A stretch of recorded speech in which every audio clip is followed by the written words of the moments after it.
Long before Europeans and Americans first appeared in the fertile river valleys of the Columbia Plateau, Indian prophecy predicted their arrival. It was the fulfillment of the prophecy that there would be a new people who come. These newcomers would bring changed ways, and that we would be facing very, very difficult times in our future. The changes would come quickly, and not without great cost, to both the newcomers and to the people who had long called this land home. Stop now. We're here to help you, to bring you closer to God.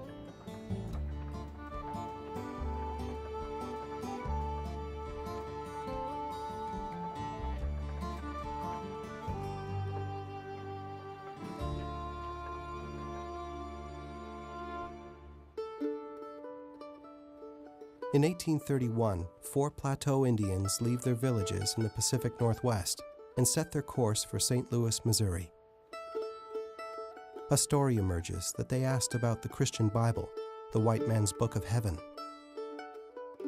They've learned about it from fur traders who have brought not just trade goods, but Christianity to the Columbia Plateau.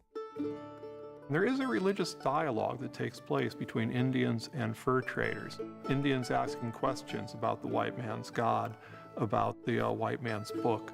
These fur traders seem to have greater spirit power than their own, because they mostly did not get sick of smallpox and these other diseases that were ripping through the plateau periodically.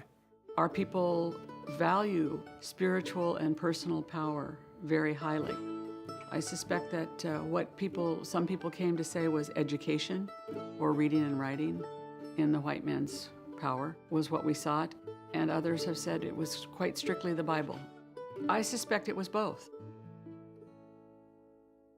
The story of this encounter is promoted during the Second Great Awakening, one of the biggest periods of religious revival in American history.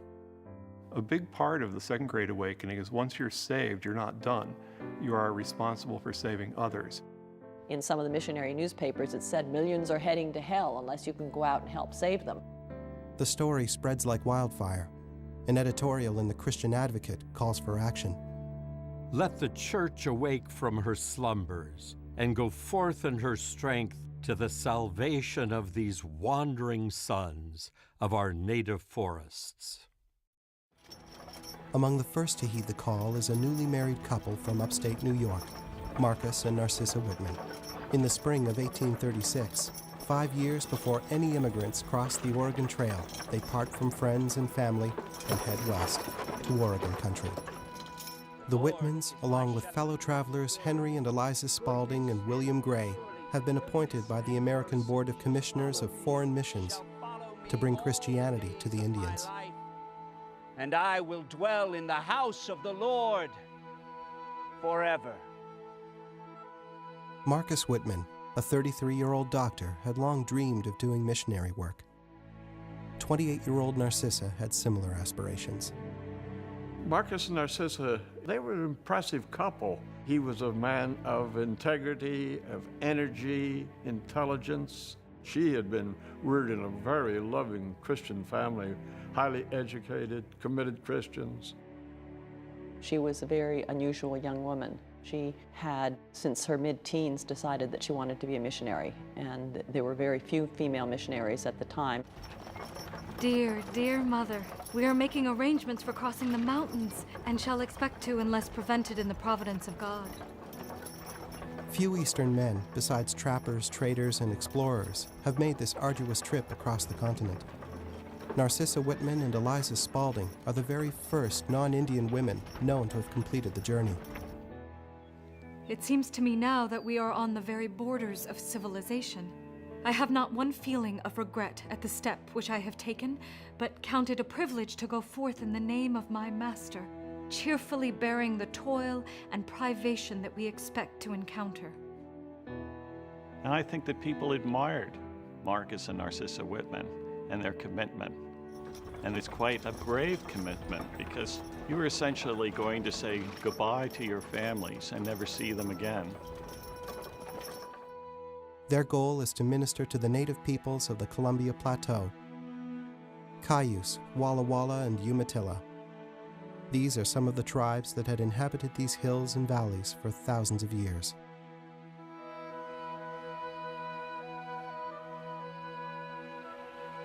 The Whitmans will be invited to build a mission among the Cayuse at a site on the Walla Walla River called Waiilatpu, the place of the ryegrass. We have but one heart with this land. There's a song that we have is Teach 'em Natitite, the people of the land, that they're one in the same. We believe the Creator gave us this place to live. Our people had lived here for thousands of years, with the land teaching us how to live here. The relationship between all living things is one of reciprocity and balance and sustenance. We had spiritual practices, we had faith that was part and parcel of our way of life every single day. It is based on our foods, and we greeted the day in prayer. In September, after a 7-month journey across the continent, they arrive, filled with good intentions. The Indians welcome them and give them permission to build on Indian land.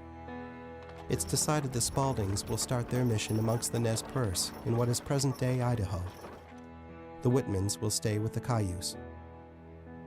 Many challenges lie ahead: building a home, a mission, and establishing a farm. They are not the only non-Indians in the region. They are part of a dynamic society composed of British, French, and American trappers, other missionaries, and trading forts. Yet unlike the Hudson's Bay Company, their goal is to transform the lives of the native people of the Walla Walla Valley. It is this relationship with the Cayuse that will challenge them the most. The Whitmans came with a very strong idea of what their role was. Narcissa, would you listen to this, please? I cast myself upon the Lord.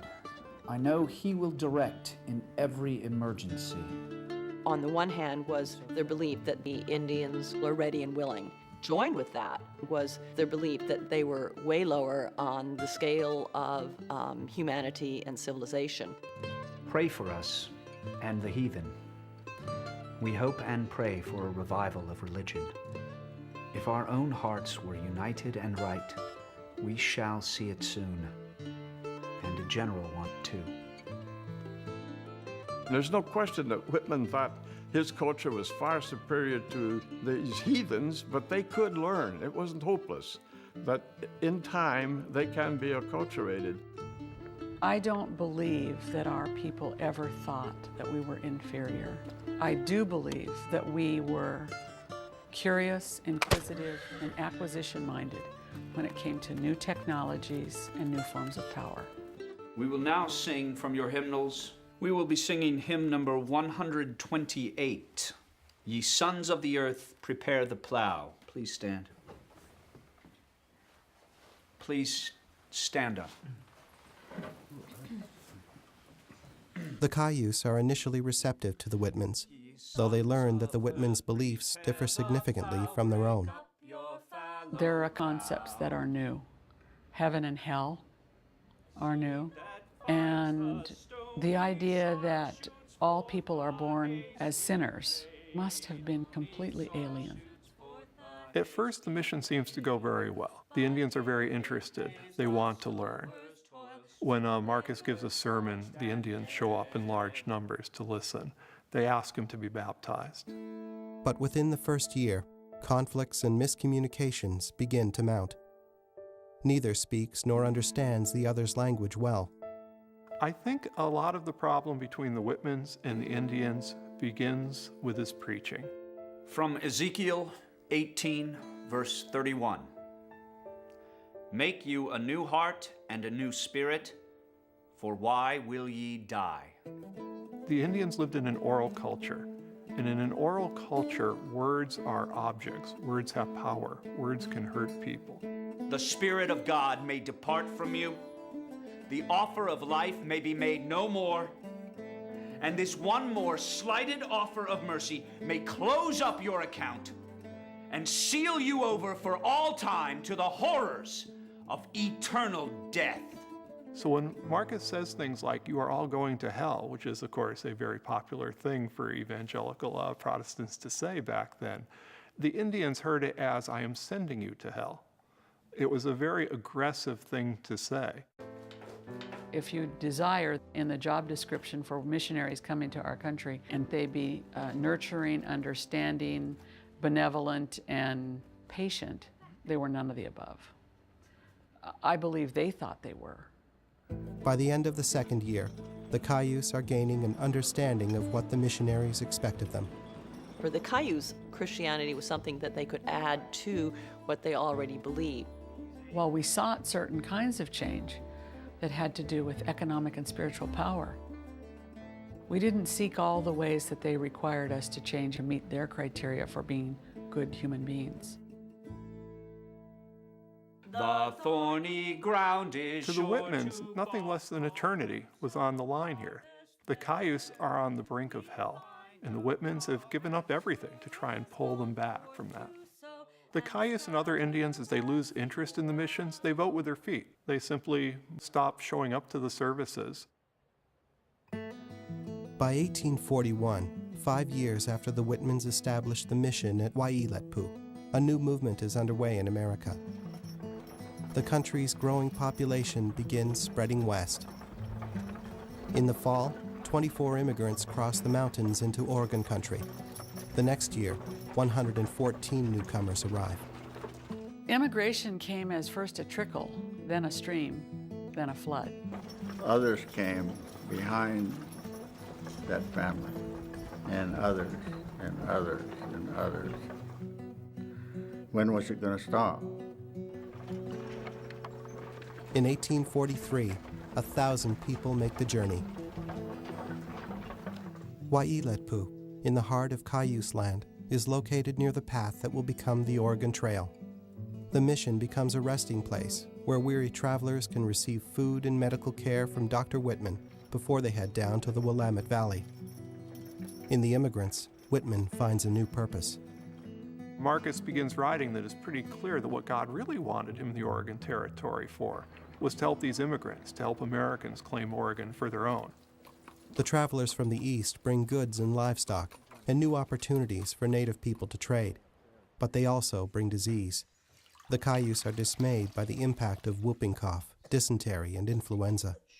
It's the whole litany of 19th century white diseases hitting the plateau all at once, and hitting no one harder than the Cayuse. Dr. Whitman's treatments seem to work for the immigrants, but not for the Cayuse, who die from their illnesses. This ignites a fear that's been smoldering for some time, that Marcus Whitman, the medicine man, is poisoning the Indians. Marcus is angrily confronted by Cayuse chiefs on multiple occasions. We're here to help you, to bring you closer to God. Marcus, come sit with me. Sister, I You've don't know got how to to stand handle up it. to them. I have to be careful or I could make the situation worse. Don't trust them. We have to trust that we're in God's hands. We're doing His work. He will take care of us. Now pray with me. Whitman is shaken, but stays committed to Waiiletpu. Yea, though I walk through the valley of the shadow of death. In a letter after one encounter, Whitman describes the chief's accusations. He spoke of the Americans as having a design to obtain their country and property. And he spoke also of their being prepared with poison and infection to accomplish their purpose. You take our land and our food and take our beliefs away from us, we have a little bit of suspicion behind your motives. The Cayuse know the story. They know what's happened to Eastern Indians because Eastern Indians and mountain men have told them what happens. Wars, treaties, dispossession, decline in numbers, disease, all these things come with whites. The Indians make it very clear they want them gone. The mission isn't working as a mission. Why do they stay there? We will sing hymn number 115, Rock of Ages. Please stand. Missionaries don't return. It's a kind of life sentence, at least for the first half of the 19th century. If you came back, you were a failed missionary, and you lived under a kind of social stigma. The Whitmans had many warnings. Nez Perce, Cayuse, Walla Walla people all warned them. There were friends of the Whitmans who had warned that their fate was not a good one if they continued to stay. In August of 1847, the annual wave of immigrants begins to arrive, between 4,000 and 5,000 people. A group of about 75 crowds the mission house as winter sets in. They appear to bring with them yet another disease, measles. The measles struck the Cayuse with unprecedented ferocity. One estimate by one journalist said that it was as many as 6 burials a day, or 6 deaths a day, most of them children. 500 strong, the Cayuse were, that band of Cayuse, the Wyaluku band. And to have over half, 250, die because of the measles. No one could stop it. Whitman could minister to the non-Indian children and they would recover. He would try to minister to Indian children and they would die. The Indians increasingly believed that Marcus had bad medicine, bad spiritual medicine and bad actual medicine, and was killing them. The Cayuse hold council meetings to decide what to do about Whitman. Some Indians want to kill the man they perceive as the evil doctor, but the people are divided. I don't want people to misunderstand. There were very, very devout Christians amongst our people who became disciples in the ways that the Whitman wanted them. Tilakite, the chief of the band that lives near Waiilepu, is a candidate for admission to the church. But on the night of November 28th, 3 children from his lodge die from the measles. The decision is made. Our future was out of our hands, and the only way to begin to get control back was to kill the Whitmans. November 29th, 1847. A small group of Cayuse gathers at the mission. 2 men, alleged to be the chiefs Tilakite and Tomahas, come to the kitchen asking for medicine. The doctor is summoned. One of the children at the mission later described the moment when the attack began. We could hear loud and angry voices in the kitchen. Suddenly, there was a sharp explosion. A rifle shot, and we all jumped in fright for the outside door.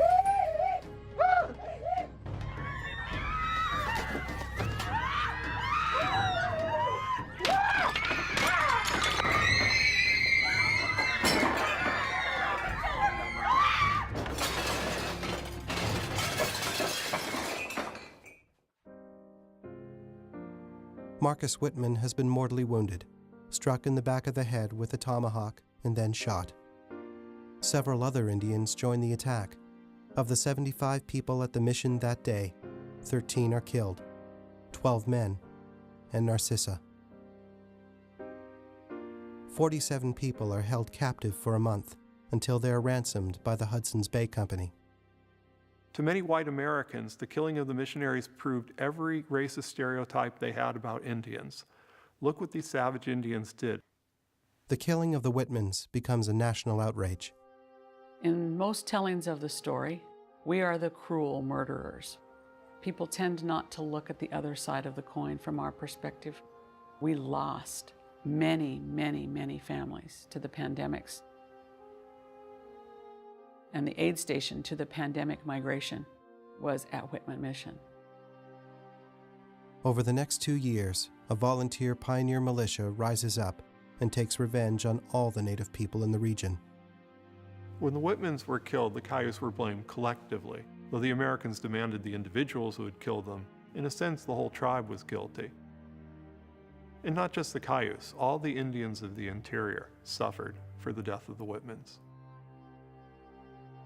So by reputation, a once great people, great horsemen, great hunters, great warriors, a great culture, the Cayuse culture, was first decimated by disease and then the onslaught of slaughter that followed the Whitman killings. Next! Finally, in 1850, 5 Cayuse men, including Tilakite and Tomahas, surrender under pressure from tribal leadership. 5 feet and 3 inches. The military harassed our people until they came up with the 5 who were real innocent. When they were sitting in a jail down in Oregon City, they said, "Did not your God give up his life to save your people? This is what we're doing to save our people. We're tired of running. We're tired of being scattered throughout the country." I think they had a pretty good idea that they were not coming back, and they did not. On May 24th, all 5 men are convicted at trial. and sentenced to hang. The execution is reported in the Oregon Spectator. This closes another act in the sad and horrible tragedy of Waiilatpu. But the series of bitter events that claims so many lives is far from over. The killing of the Whitmans was used as a justification for everything that Americans wanted to do in terms of taking land from Indians after that point. In the years that follow, there is no stopping the westward surge of homesteaders, adventurers, and prospectors onto Indian land in the Oregon Territory. In May of 1855, just 6 miles from Waiilatpu, a council is convened between the U.S. government and several tribes of the Columbia Plateau. After 2 weeks' deliberation, the tribal representatives reluctantly sign a treaty that carves up Indian land, making room for American immigrants. The Umatilla, Walla Walla, and Cayuse Indians are able to preserve a small portion of their lands as the Umatilla Indian Reservation. In that treaty, we ceded roughly 92% of what had been our homeland to the United States government. The Cayuse were the first ones moved out because people wanted the Walla Walla Valley, and the Cayuse were just in the way. Many think the Cayuse vanished in the years of bloodshed that followed the Whitmans' deaths. By 1855, it was estimated that we might have had as few as 50 adult Cayuse men left at the time of the Treaty Council. Just as the prophecy predicted, there was great hardship, but the Cayuse and other Indian tribes survived. The difficult times absolutely were manifested in our lives for 150 years, and we're only now beginning to enjoy the possibility of becoming strong again. Though they are small in number, the Cayuse Indians continue to live on the land of their ancestors, amidst the rolling hills of the Columbia River Basin. The Walla Walla Valley now bears the imprint of the values that the Whitmans brought west. Farms cover the landscape, much as they did in the Whitmans' birthplace of New York State. The site of the Whitmans' mission can still be explored today. Walking through Waiilatpu, we can reflect on the meaning behind these tragic events that unfolded so many years ago in the place of the ryegrass. I think Americans have a tendency to be true believers and certainly to value their culture, to think that it is superior to others and that others throughout the world would benefit from the virtues of freedom and democracy. And I think it's that true belief that can prove blinding. And yet, that blindness is easy to understand if you really do think that you are superior. You cannot legislate change in people. You cannot require change in people. You can inspire change in people and invite change in people. Perhaps the greatest lesson from all of this is that we might revisit the notion of respect. How we respect one another, how we respect the planet we live on, how we take care of each other and the planet.